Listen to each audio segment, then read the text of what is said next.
पुण्यामधील Sinhagad college of इंजिनिअरिंगमध्ये watchman म्हणून काम करत असलेल्या समीर दाभोळकर यांनी तब्बल अनेक महिन्यांपासून पगार न मिळाल्यामुळे आत्महत्या केल्याची धक्कादायक घटना घडली आहे।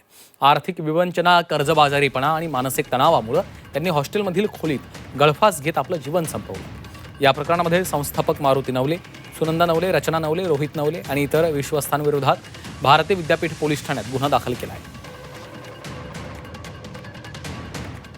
सिंहगड कॉलेजला एक वॉचमन होते। त्यांनी काल पन्हाळा हॉस्टेल रूम नंबर 23मध्ये आत्महत्या केलेली आहे। जेव्हा पोलीस स्टेशनला रिपोर्ट झाला तेव्हा लगेच आम्ही त्यांना ससूनमध्ये पाठवलेलं होतं आणि तिथं मयत घोषित केलेलं आहे। मृत्यूचं कारण त्याच्या मुलांनी जी फिर्याद दिलेली आहे त्याच्यामध्ये पगार झाला नाही, जवळपास 40 ते 42 महिन्याचा पगारच झाला नाही। या कारणानं माझ्या वडिलांनी आत्महत्या केल्याची फिर्याद दिलेली आहे। त्यामुळं सिंहगड कॉलेजचे 4 ट्रस्टी यांच्या विरोधामध्ये गुन्हा दाखल करण्यात आलेला आहे।